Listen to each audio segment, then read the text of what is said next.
Alright, I am going to do something a little different. I'm actually going to go through all 4 of these with you today because the truth is if you know how to do all 4 of these, then you can do Concept 8. So we've got a little bit of each here for you. First thing that I want to identify here is that you should see that there is just one x in the whole thing, which means that you should be able to isolate that. And at some point, since that is a square root, we definitely need to be squaring it to undo that. So the first thing I need to identify is what of our order of operations we have going on here. We have an addition here, we have multiply here, and we have our exponents here. So the first thing that I do need to move is the 4. I'm going to go ahead and do that.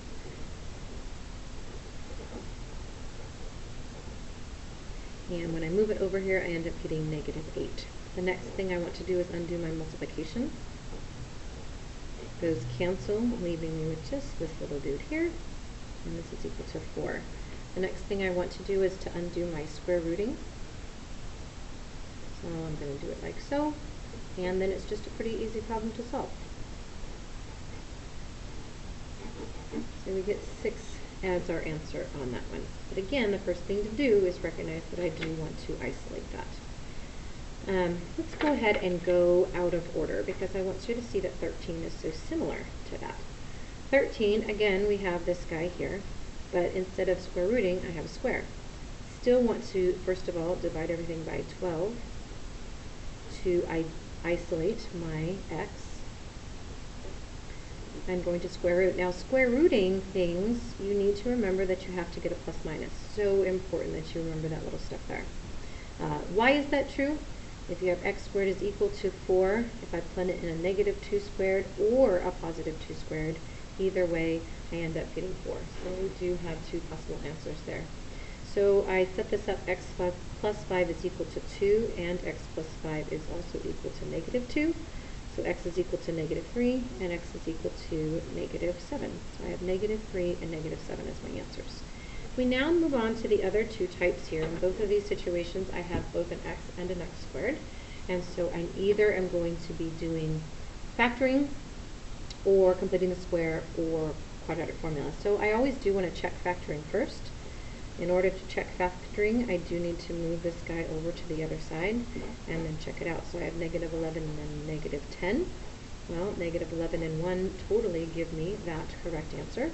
So since there is a 1 in front of here, I can do diamond and done. That's my little way of reminding myself that I can do that. And then this has to equal 0, or this has to equal 0. So I either get -1 or 11 as my 2 answers. So I do the same thing for 2. It's already in that format, so I try -10 and -2. Well, 10 is 10 and 1, or 2 and 5. Those are really my only options. So no, it is not factorable, which means quadratic formula or completing the square. I don't really want to use completing the square because I've got a 2 in front of there and it's just going to make a mess. But quadratic formula will work.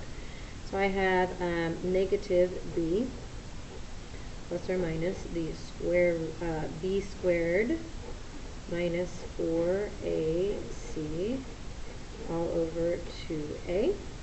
So I have 2 plus or minus, this is what, -40 plus 4 is 44.